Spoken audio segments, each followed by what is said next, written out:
अलग अलग ब्रांड के दो पॉपुलर स्मार्टफोन, एक तरफ वन प्लस का नोट CE3 5G, वही दूसरी तरफ iQOO G9 5G। वैसे तो इन दोनों स्मार्टफोन की प्राइस में 1000 रुपीज का डिफरेंस देखने को मिल जाता है, क्योंकि एक तरफ वन प्लस के नोट CE3 5G को 18,999 रुपए की प्राइस में 8GB की रैम और 128GB स्टोरेज वाले वेरिएंट को बाई कर सकते हैं। वही दूसरी तरफ iQOO G9 5G को 19,999 रुपए की प्राइस में 8GB की रैम और 128GB स्टोरेज वाले वेरिएंट को बाई कर सकते हैं। दोनों स्मार्टफोन का अगर परफॉर्मेंस की बात करी जाए, जैसा कि आप सभी लोग जानते होंगे कि एक स्मार्टफोन के लिए उसका प्रोसेसर काफी इंपॉर्टेंट पार्ट होता है। जिस तरह इन दोनों स्मार्टफोन की प्राइस में इतना ज्यादा डिफरेंस देखने को नहीं मिलता, उसी तरह इन दोनों स्मार्टफोन की परफॉर्मेंस और गेमिंग परफॉर्मेंस में भी इतना ज्यादा डिफरेंस देखने को नहीं मिलता है, क्योंकि एक तरफ iQOO G9 5G में MediaTek का Dimensity 7200 का प्रोसेसर देखने को मिल जाता है। वही दूसरी तरफ वन प्लस के नोट CE3 5G में Qualcomm Snapdragon 782G का प्रोसेसर देखने को मिल जाता है। अगर परफॉर्मेंस वाइज बात करी जाए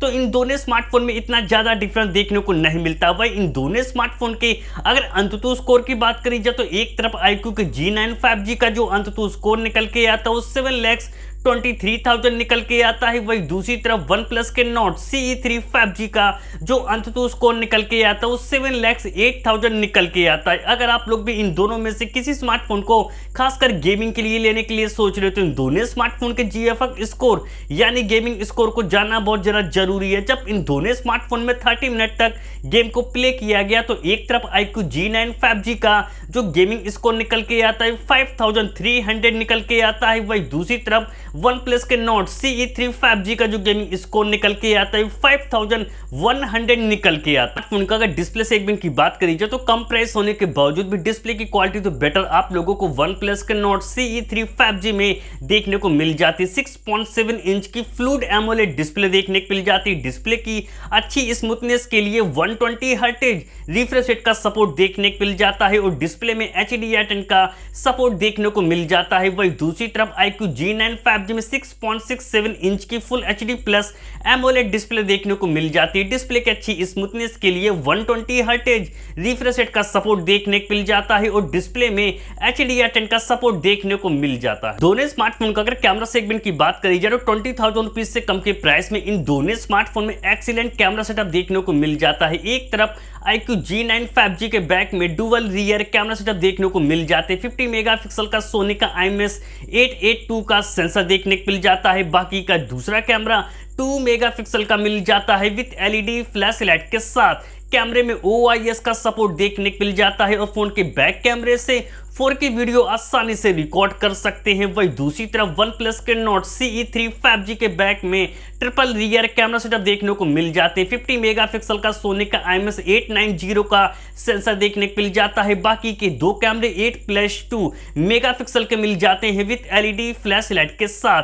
कैमरे में OIS का सपोर्ट देखने को मिल जाता है और फोन के बैक कैमरे से 4K वीडियो आसानी से रिकॉर्ड कर सकते हैं। इन दोनों स्मार्टफोन के जो रियल लाइफ की पिक्चर क्वालिटी निकल के आती है वो दोनों स्मार्टफोन में बेटर देखने को मिल जाती है। आप लोग कमेंट करके बताइए कि किसकी पिक्चर क्वालिटी आप लोगों को बेटर लगी। वही इन दोनों स्मार्टफोन का अगर सेल्फी कैमरे की बात करी जाए तो दोनों स्मार्टफोन एक जैसा मेगापिक्सल वाला सेल्फी कैमरा देखने को मिल जाता है। फिर भी सेल्फी के मामले में क्लियर विनर निकल के आता है iQOO का G9 5G। इसकी एक सबसे बड़ी वजह है कि iQOO के G9 5G में काफी कम अपर्चर वाला सेल्फी कैमरा देखने को मिल जाता है। 16 मेगापिक्सल का सेल्फी कैमरा देखने को मिल जाता है जिसका अपर्चर f2.0 अपर्चर देखने को मिल जाता है। वही दूसरी तरफ वन प्लस के नोट CE3 5G में भी 16 मेगापिक्सल का सेल्फी कैमरा देखने को मिल जाता है, पर उसका अपर्चर f2.4 अपर्चर देखने को मिल जाता है। स्टोरेज टाइप की अगर बात करी जाए तो उसमें भी काफी फास्ट रहता है। वन प्लस का नोट CE3 5G UFS 3.1 का स्टोरेज टाइप देखने को मिल जाता है। वही दूसरी तरफ iQOO G9 5G UFS 2.2 का ही स्टोरेज टाइप देखने को मिल जाता है। वही एक तरफ वन प्लस के नोट CE3 5G में आप लोगों को NFC का सपोर्ट देखने को मिल जाता है, जबकि iQOO के G9 5G में NFC का सपोर्ट देखने को नहीं मिलता। ऑडियो प्लस के नोट CE3 5G में आप लोगों को स्टीरियो स्पीकर के साथ साथ डॉल्बी एटमॉस का सपोर्ट देखने को मिल जाता है, वही दूसरी तरफ iQOO G9 5G में स्टोरेज स्पीकर का तो सपोर्ट देखने को मिल जाता है, पर डॉल्बी एटमॉस का सपोर्ट देखने को नहीं मिलता है। बैटरी सेगमेंट की अगर बात करी जाए तो बैटरी तो दोनों स्मार्टफोन में एक जैसी देखने को मिल जाती है, पर चार्जिंग स्पीड में काफी ज्यादा डिफरेंस देखने को मिल जाता है। एक तरफ OnePlus के नोट CE3 5G में 5000 mAh की बैटरी देखने को मिल जाती है, 80 वाट के सुपर वोक चार्जिंग के साथ USB Type-C पोर्ट का सपोर्ट देखने को मिल जाता है। वही दूसरी तरफ iQOO G9 5G में भी 5000 mAh की बैटरी देखने को मिल जाती है, 44 वाट की फ्लैश चार्जिंग के साथ USB Type-C पोर्ट का सपोर्ट देखने को मिल जाता है। वही दोनों स्मार्टफोन में आप लोगों को